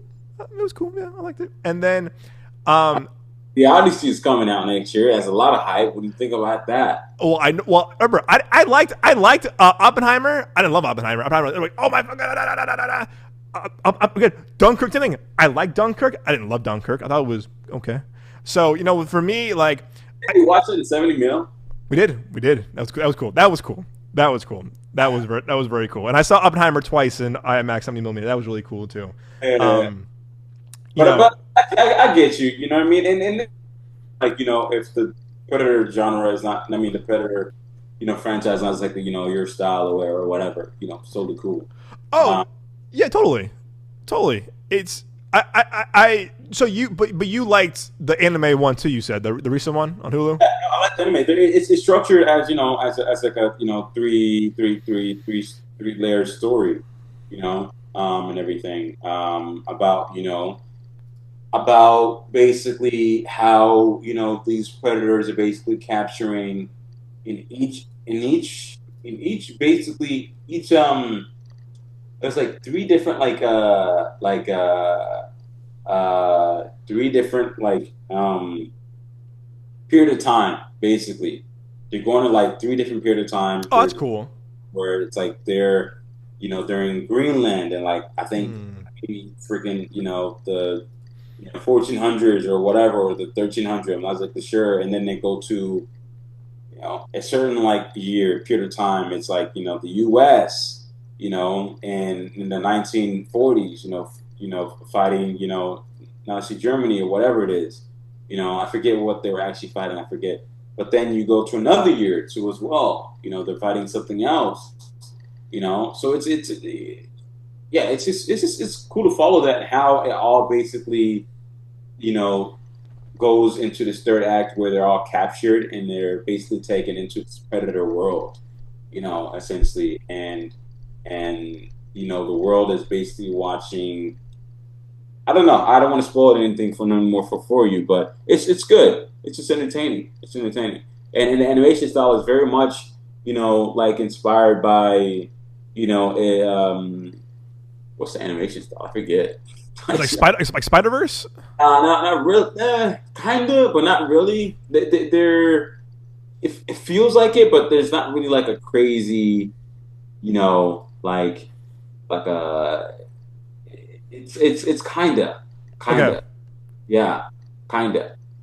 It looks cool. I heard it's great. I heard it's really good. And people I talked to, I heard it from you, heard from other people, other podcasts I listened to. Like they loved it. Like they loved it. I heard it's really good. I don't know why I haven't got around to watch it yet. I think it I'll was get on it, summer. man. Good, It looks That's cool. it's a good movie. Um, so going back to Predator Badlands, I think what I really appreciate about this a lot, and I mean, we talk about this all the time on the podcast. You can tell Dan Trachtenberg, who made this movie, who made Prey and Killer of Killers, is a fan of this franchise. Oh, Like, 100%. holy shit, does he know this franchise? I Yeah. mean, he knows this franchise very, very well. And I think what we always say in the podcast too is that you have to be a fan of a franchise or understand the IP. You have to understand the Uh, IP that's what I'm saying. always. Like filmmakers and everything like that, whenever they decided like jump in and make a movie and they didn't do the research, it's like you can tell they didn't do research at all. Whenever you see a movie and they're in a franchise that they just got hired for, you're like, oh man, this girl, guy, whatever, did no research for this franchise at all. They're just jumping in here, getting their own ideas and thinking that it's going to be great. And it's like, man, like do your research. Do your research, please. Do your research. Because if you do, you're gonna get out way more, than what you're gonna bring in, if you do that. But yeah, you can tell he's a fan, huge fan, huge fan. Yeah, he's a fan, dude, and he understands it. And that to me, I was like watching the movie. His passion definitely bled through the screen and through the filmmaking. So you were saying that the fire alarm went off. To your point, man. For you, then the movie was too fire. The movie was too fire. That's why the alarm went off, man. It was like, Oh damn, man, man, for it real, was for too real. much. It was shit. Guy next to me, he was very upset. He was like, "Come on, Yeah, really?" shame on that person. you know. And he came back, like when the movie was over and I was basically packing out to leave. I looked at him and I was like, "Hey, the movie was fire, right?" He was like, "Bro," he was like, "She was fire, man. She was fire." And I was like, "All right, I'll see it." And then that was it. Pulls the alarm again. Right, imagine. But yeah, man. I'm glad that he's taking on this franchise and everything like that. And I know that he has more. He has more stories to tell in this franchise, and I'm glad for it. I just hope that they continue on with this, with the sequel for this movie. Because they really left us on like a moment where it's like we can get so much more, right? Yeah. And yeah, man, it was good. Oh yeah. You can. I see like. And not being a fan of this franchise, I just respect the fact that how much he has appreciation. He understands these characters so much, and I love, to your point about the whole like, the roots of the story at the beginning is like men not being able to fit in or talk about their feelings. And that first opening 15 minutes, man, is crazy. That first opening is great. That first 15 is awesome It's because great. all that happens and then boom, title card hits up, and it was a very engaging. You're very intrigued by. The first open, it hooks you right away, which I thought was really cool. And what I also love about this movie too, and I'm surprised out of Disney, them doing this was the blend of VFX and practical effects.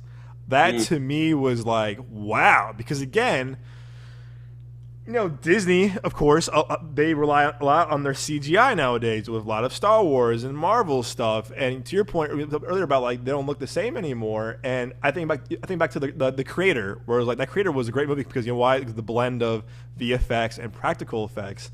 And with Yeah. this movie, it's like holy shit, you're going back to basics. That's why I love Romulus too. Romulus was a good blend of VFX and practical effects. And I Yeah. think more studios and companies need to really go back to that, do a blend. Because No, they should, and I hope that the one biggest movie that next year that's coming out, of course, that we all know is Avengers. Avengers Doomsday. And I hope that they really do a decent job because I know that they've been really, really, really secret about this movie, and I hope that they're not super secretive enough to where they're just filming on complete green screen. That's it. That's gonna scare the hell out of me.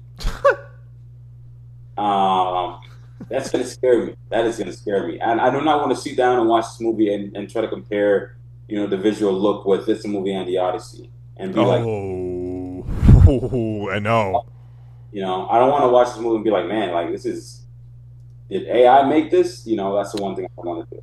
dude, I know. I I hope they shot in a lot of practical spaces. That's what I hope for.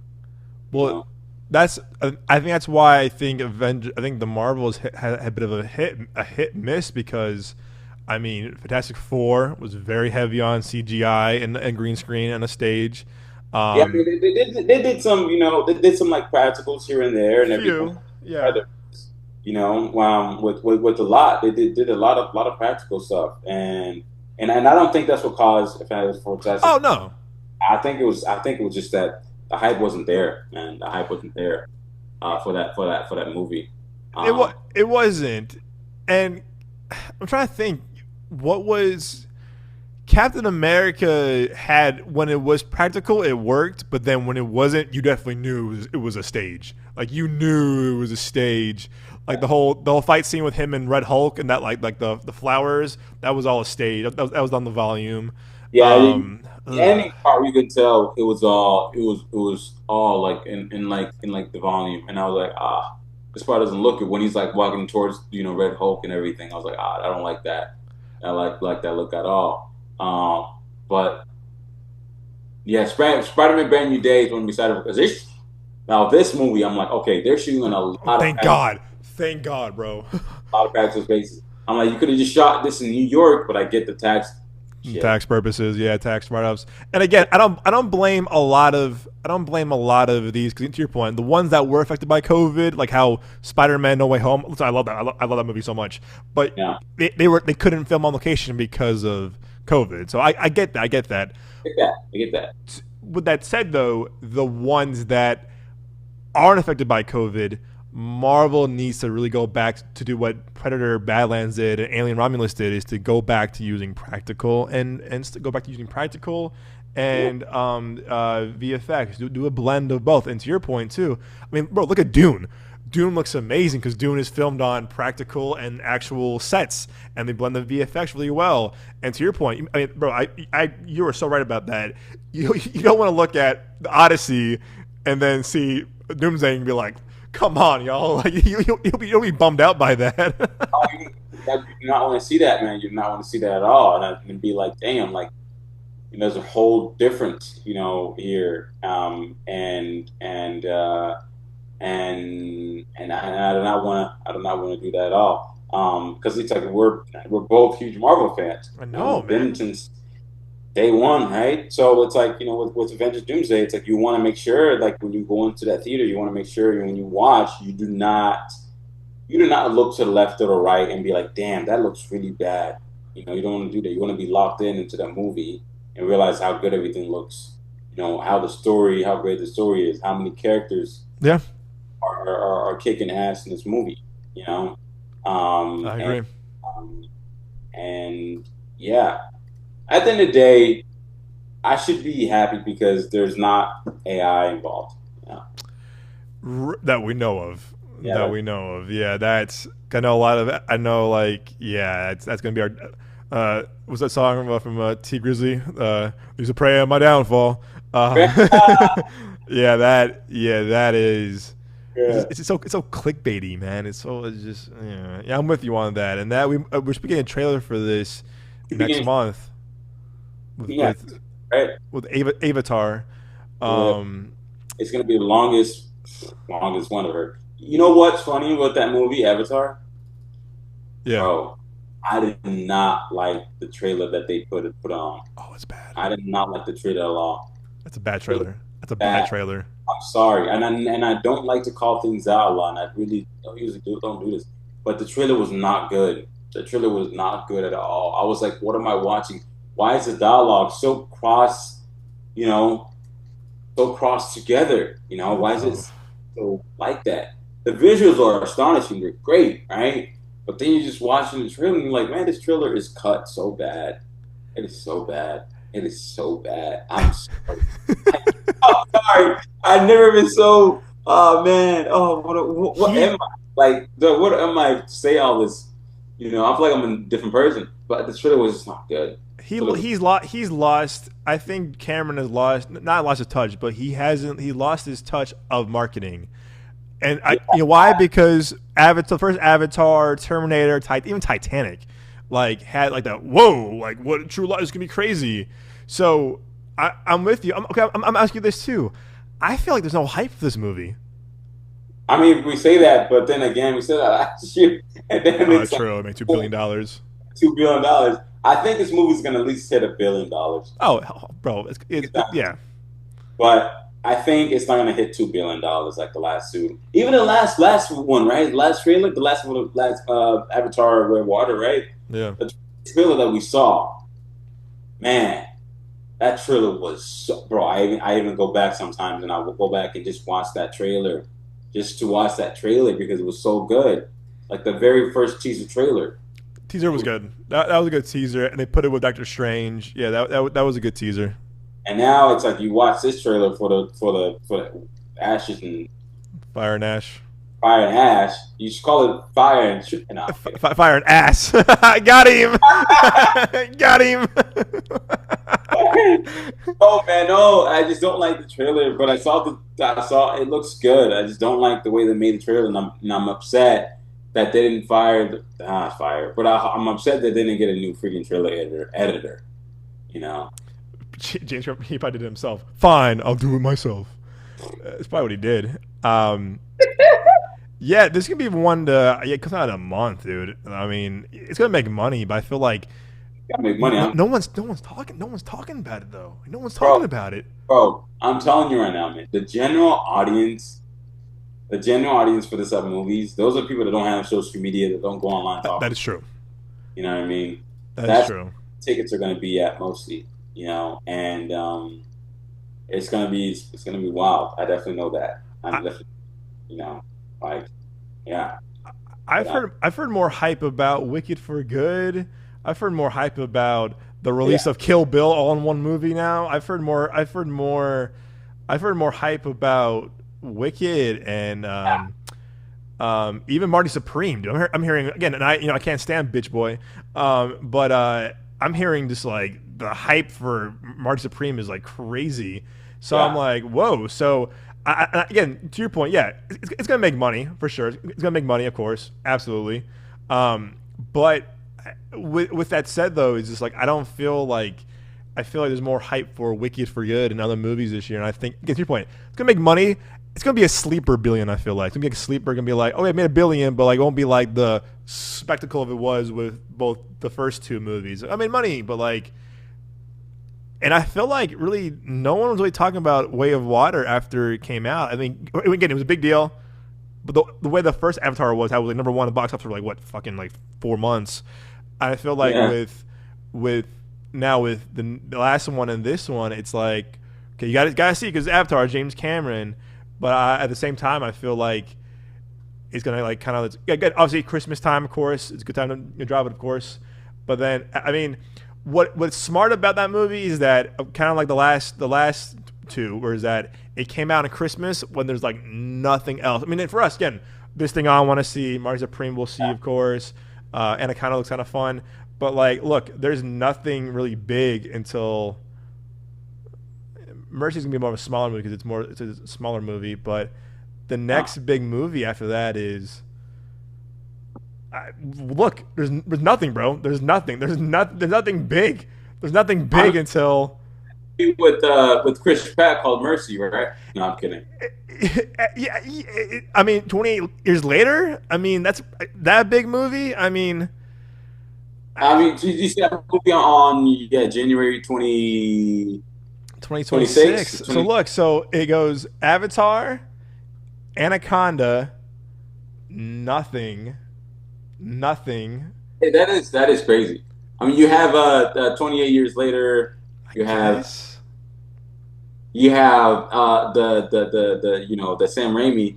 Oh yeah, that's and the months. Okay, so is that's probably where is it? Where did I miss it? Okay, send help. So yeah, that's probably the next big. I mean, it's gonna be a weird month for damn. I mean, January last year we still had like with movies, it's because it's New Year and everything like that. It's like it's always empty that year, you know. Yeah. Yeah. That's weird. And then after that, then it's that. Then we have Consent Help, and then nothing really. I mean, nothing for that week. And then Wuthering Heights might be. I don't know. It's Margot Robbie and Jake Elordi. I'm hearing some backlash of that movie. Do tell. What is it? Oh no, just it's just a lot of like, you know, I mean, it's just a lot of like like how it's not related to the book at all, you know, how because it's real, like Wuthering Heights is Oh, it's your girl who did Saltburn. Your girl. Person did Saltburn, right? So and it's like basically saw the book and was like, we're not doing that, and tossed it or something like that. Yeah. But it's a horny trailer. It's a horny trailer. I'll tell you that much. At all, like the actors. Sorry, the characters are actually described in the book and how they look and everything too as well, and everything how the actor Hinchcliffe is supposed to be like a biracial person or whatever it is. And like Margot Robbie's character is supposed to be like young. I mean, supposed to be like younger, So yeah, look, yeah, you're right. Yeah, you're right. This is today. You're right. Look, he's too white for the dark. So yeah, they whitewashed that character. There you go. Is that yeah. He's that dark skin. He's pretty white. Like, yeah, I've seen that same trailer the past 5 months. That fall in love again. That Charlie XCX song. That trailer's so corny. It's beautifully shot. I can't deny that. It's really shot. It's really well edited and everything. It's just that it's just that the casting was just bad. Yeah. So. Yeah, it's gonna be interesting. That one's gonna be. I mean, I can't. We're gonna review that. They're gonna be like 3 dudes reviewing this movie. What? I can't wait. Can you imagine that? Like when we review this movie, it's gonna be like 3 guys reviewing Wuthering Heights when we review this movie. No, we're not reviewing that. No, I can't. No. I can't. It's gonna be one to do a reaction to. I'm gonna be like, yeah, man. Yeah, guys. Wuthering Heights about that movie. Well, let me tell you. Yeah. So I know we're kind of far from Predator, so I'll go back to that real quick, and we'll end on that. We'll end on this. I'm with you. I think this movie is a ton of fun. It's a good old sci-fi action buddy cop kind of movie. I like, again, to me it was seeing. I do think some things are a bit quote unquote Disney-fied, but not in a bad way. But it's kind of their thing of like, with like, hey, the two lost souls, strangers, team up with a cute creature. It's a very kind of like Pixar Disney kind of like formula, Yeah. But wasn't like, oh my god, whatever. But again, what I like about this movie is that there was no homework needed for this movie. You can go in, hour 45, you're in and out there. It's pretty quick, whatever. It's a lot of cool action, a lot of cool sci-fi. I did like Elle Fanning a lot in this. was gonna say too, and the design was really cool as well. The design of everybody in this was really cool, and I like that.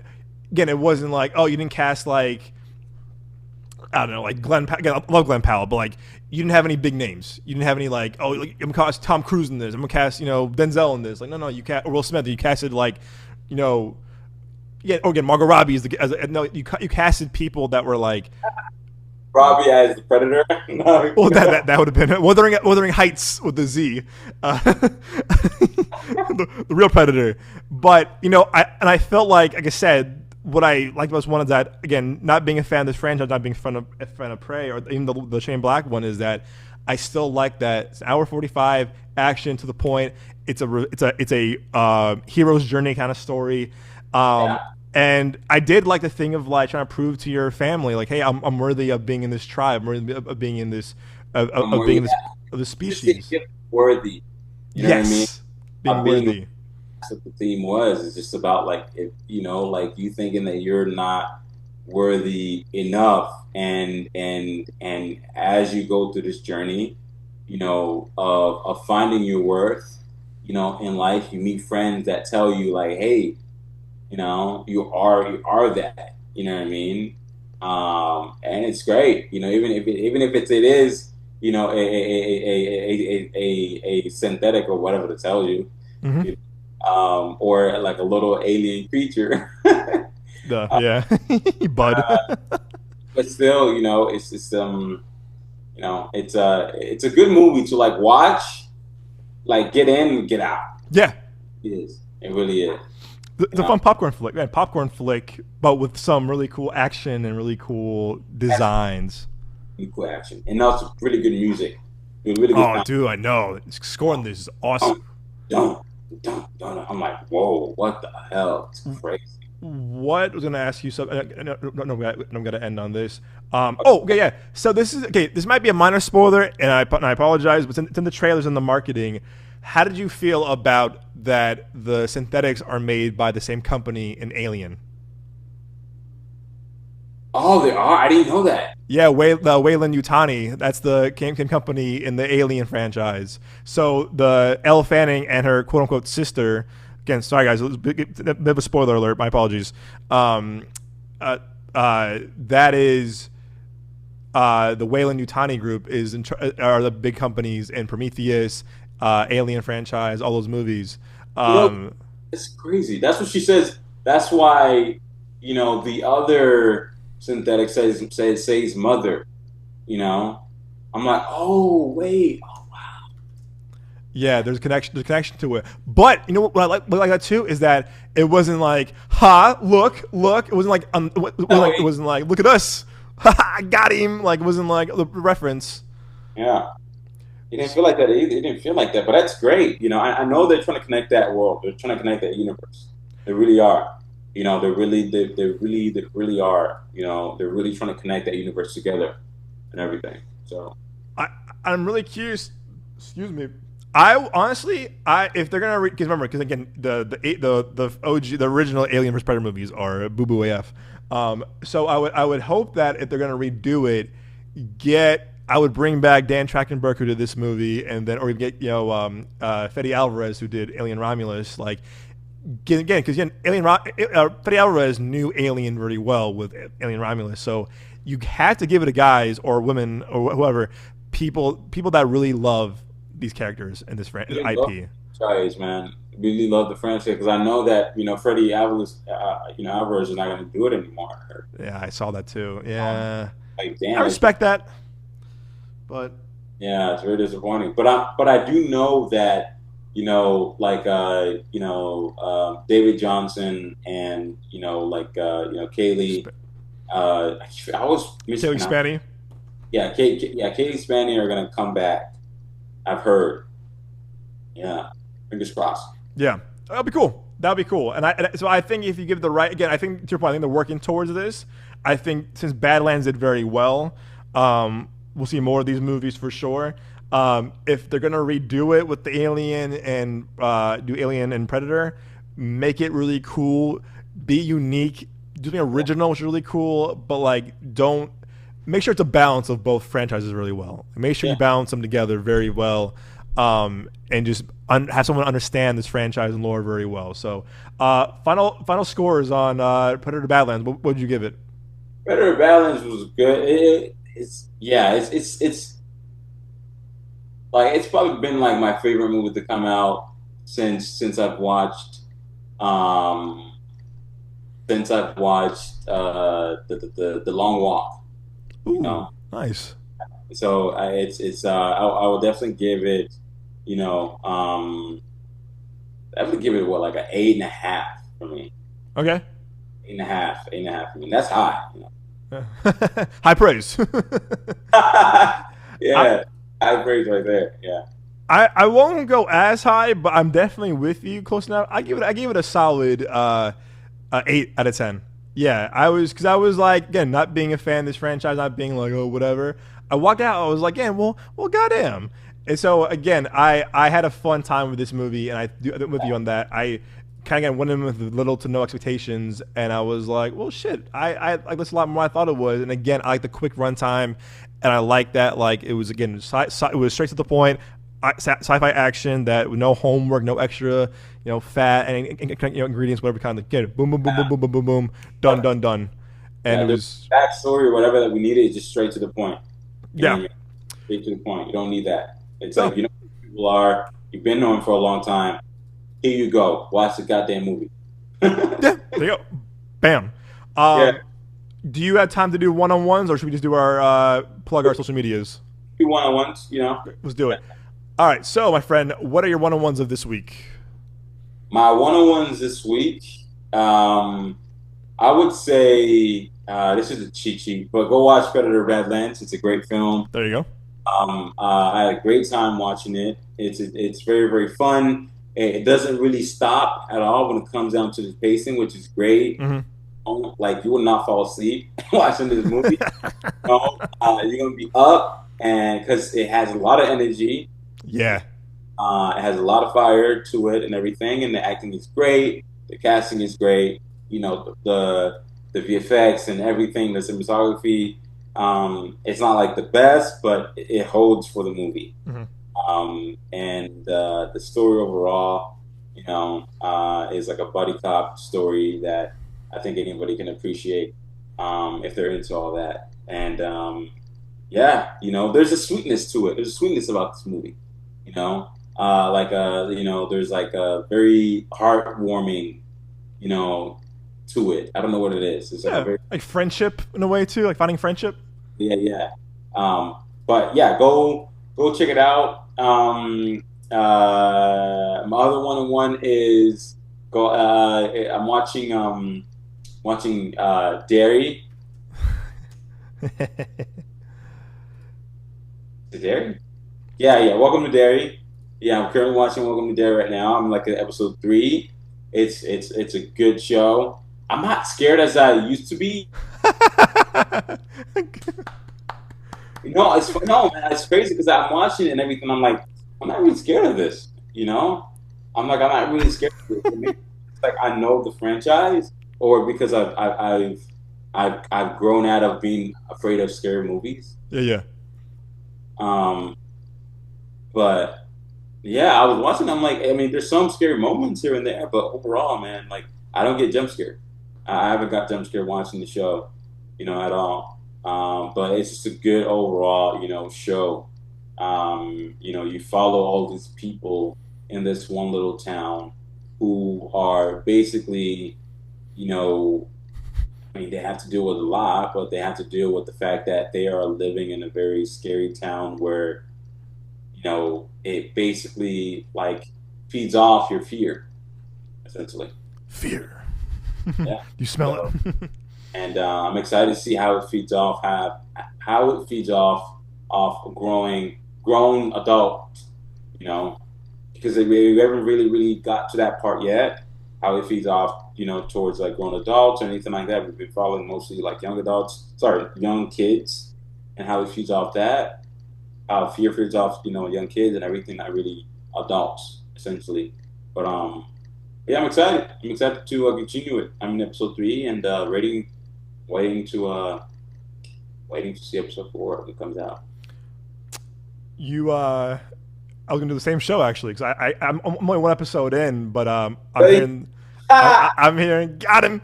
I'm hearing it. Yeah, I love the first episode a lot, and I love that Andy Muschietti came back. So I love the first two movies again because those came out when we were in college, and they were events. Like they were that first one was, that was an event.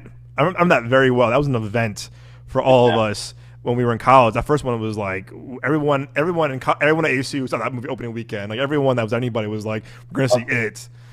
That was an event. But I'm looking forward to catching up on this. So the last two episodes were pretty good. No, yeah, they're great. No, they're Cool. great. No, they're really good. You know, no spoilers, but yeah, man, it's a well directed show. You know, really, That first episode with the movie theater scene. Oh shit. yeah, yeah, it's crazy. It's crazy. The whole car ride, I was like, man, what? Oh. Like, yeah, the whole like, yeah, it's crazy. It's crazy. All right. So I think for me, I was gonna do an Edgar Wright one because the Running Man came out, but I haven't seen the movie yet, so I'm gonna see that this weekend hopefully. I'm gonna do Straight Outta Compton actually. You know why? Because I watched part of the newsletter I'm gonna do next week is my review of the Bruce Springsteen movie. And I was thinking too, I was like, good music biopics, and I'm like, damn, I fucking love Straight Outta Compton so much. I love this movie so much. I'm a bit biased because I saw it a month early in Chicago when it came out because I got screenings of it, and Yeah, I saw Ice Cube was there, his son, and the actor who played Easy E, and F. Gary Gray was there too. Like a really cool Q&A. And someone who grew up with NWA and Ice Cube and Shred, I just love that album so much. It's the first album I actually bought on vinyl. I think I bought it on CD too, which is kind of crazy. CD. I don't let's know see. why I did, but I did. But I rewatched it the other day, and I'm just like, damn, this is a damn good movie. This is a damn good movie, and I think it's probably the best music biopic we've ever gotten, and probably I would say top five biopics of all time. And I just love this movie so much. Everyone's casted so well. Yeah, For 2.5 hours, it just goes. It goes. Although the first half is definitely stronger than the second half. The first half is just like it just boom boom boom. It's like action, it's thriller, but then the music of it's all. And as someone who grew up with 80s and 90s hip hop, I just love all like the connections to to Tupac and then to Snoop Dogg and everybody. Just it's a love letter to L.A. and Compton and to gangster rap. yeah, And it was really rare, just like lightning in the bottle, that like everything worked so well. Everything worked so well that movie, and I'm kind of bummed that we haven't seen F. Gary Gray do movies recently. His last movies he did was like Fast 8, and then and the pretty bad movie with the Men in Black spinoff, which was not his fault because there was no studio interference. But I haven't seen him do a movie in a while. I just love this movie. This was my favorite movie of that year too when it came out, mhm, even over like Star Wars Episode 7. I just love. Saw this movie like 4 times in theaters. I remember again buying it on Blu-ray when it came out. I just love this movie. So I think we haven't got a really good music biopic like this in a long time. So I hope with Michael Jackson, it'll be at this level of quality as well as dedication and care. I would say. So I love Straight Outta Compton. Love the album. I have it on vinyl here somewhere, and just love that movie so much too. Everyone in this movie just casted perfectly. And then I would say for my show. Um, why not? I'm gonna do the Chair Company. Have you heard of the show? Oh, what is a chair company? Oh, I've heard of it. I've heard. I haven't really seen like anything on it, but I've like seen that poster like on HBO. I think it's on HBO. Yeah. Have you watched Friendship yet? No. Okay, so listen, Tim Robinson is he's a strange dude. Very strange dude. And a lot of his humor is very cringe and very like uncomfortable humor. I know his sketch comedy show, I Think You Should Leave, everyone loves. I thought it was fine. It's very weird. But then Friendship, me and Nick saw it at South by, and we were hearing like, you can't miss this one. It's so fucking absurd. It's so crazy. And I'm like, Okay, I'm like, all right. And I remember Nick was saying like, oh, that was a crazy trailer, and I was like, okay, so I didn't know what to expect. I knew it was Paul Rudd and Tim Robinson, and Tim Robinson again. Even though he's short, once he's on SNL, he's very kind of crazy white guy, yelling all the time and like absurd, a really absurd dude. And so I'm like, not always his comedy works for me, and I'm like, he's kind of a really strange guy. But man, seeing Friendship in a 1,200 person theater at South by, that was one of the most enjoyable and memorable experience I've seen in a movie ever. And me and Nick were just crying, laughing, and it was so funny. But it's a bizarre movie, so if you don't do well with cringe comedy, I would say steer clear. But it's a funny movie. And I remember I was telling my dad about this movie, and I remember I took him to go see it with me over the summer. But again, I feel bad because like probably like four of us in the theater, maybe like five of us in the theater, and no one was laughing. I was like, oh no. My dad was laughing a little bit, but the funniest thing, we walked into the theater, I was like, hey man, what'd you think, Pop? And he was like, man, that was so bizarre.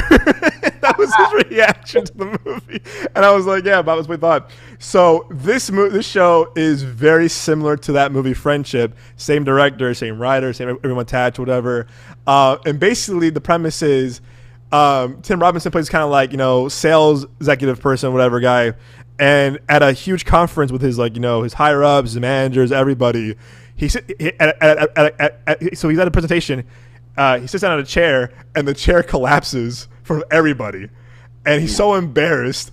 So the whole show is him trying to find who made these chairs to get his revenge. And that's the movie. That's the show. That's the show, and that's it. And the whole time he's like, he's gonna find. He's doing everything he can to find the makers of this chair. And it's a whole kind of like conspiracy theory, and like the deeper he dives, the more things he finds out. It's absurd. It is absurd. But I watched the first two episodes, and I was cracking up laughing how weird and bizarre it is. So if you like weird, bizarre stuff, check it out. But if not, it's not for everybody. But like, it's just a weird premise how he just like he falls down the chair, and he has to find who makes the chairs to get his revenge, quote unquote. And there's a funny scene where but there's this funny scene in the first episode where he's looking for he finds the address of this chair company, whatever, and it's abandoned, whatever, right? And he has to use the bathroom. He has to do number 2 in the bathroom, and so he's in like abandoned warehouse, in the kind of abandoned toilet in the bathroom, and he walks. So someone walks in, and he's so scared, and all you hear is someone scream in the background. Screams, and he goes, what the fuck? And he runs out of there. Moses, I laughed so hard, more than I probably should, just because his reaction was so it was so weird. It was so random, and I was laughing so hard, where I was like, this movie show is so bizarre, but man. So if you like Friendship and you like kind of his kind of humor, I would say recommend. But you are warned. It is a very, and I mean very, very, very, very, very weird show. But it's HBO, so HBO knows what they're doing, right, with some of their shows. So I'm just thinking of like, wow, how weird this the show is, man. How absurd and bizarre it is, but man, I do like it though. I do like it. So if it sticks to the landing, say less. Yeah, I definitely want you to watch Friendship, because yeah, me and Nick loved it. It just definitely be prepared for how bizarre it is, because I tweeted that like, oh, it's like I Love You Man and the Cable Guy on crack, and A24 reposted it. I was like, great. So I was like, cool. So very, very, very, very weird show. Crazy. But yeah, those are our one-on-ones of the week. But with that said, Moses, where can our lovely audience find you at home on the social medias? They can find me at Moses Slawi underscore on IG. They can find me at on YouTube. Just Moses Lowy. They can find me on my website at Directed by Moses Lowy. And they can find me here at the Genre of Your Life podcast with this lovely gentleman here, Doug Jones. You're too kind, my good sir. As you can see, I added your thing recently to now they can find your amazing, bro, it's so goddamn good. They can find your second amazing short film on YouTube now. Guys, please. I saw this on the big screen, guys, so I'm very privileged to have that experience. But either way, watch this, guys. Moses did a phenomenal job. I love you. You're my family, you're my brother, you're one of my best friends in the world. But just seeing that on the big screen was mesmerizing.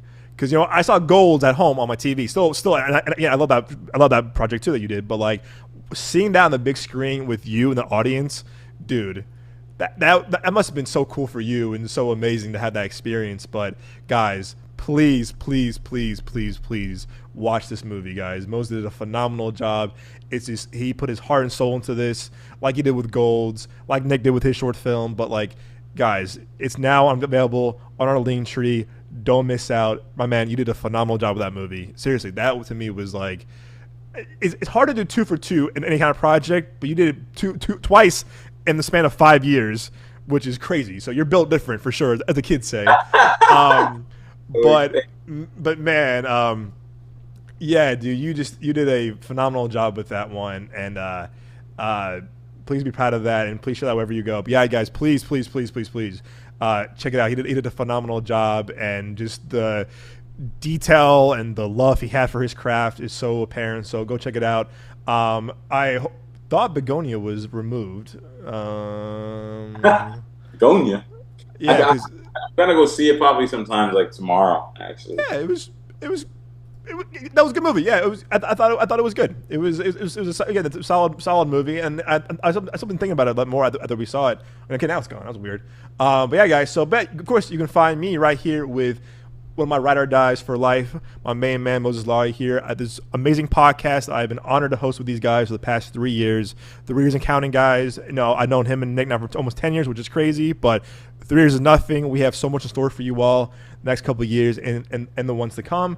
You can find me on Instagram at the Young Jones. You can find me on Twitter or X at Capri Sun, Capri_Sun, SON. You can find our socials all one word, Midway Avenue Productions on YouTube, Instagram, and TikTok. Like I said, we're trying to grow the YouTube a lot more. So was the Instagram. TikTok, yeah, we'll see. But definitely Instagram and YouTube are our main 2 socials. And of course, you can find us on every podcast platform and every YouTube app as well. Thank you all so much for joining this week's episode. Hope you have an amazing mid of November. Go to the movies, get a big icy, go see The Running Man, go see Begonia, go see Predator Badlands, go see Now You See Me. There's so much movies to check out, guys, before the year ends. So again, don't miss out on that. But more importantly, as always, stay safe, stay well, and of course, we will see you guys at the movies.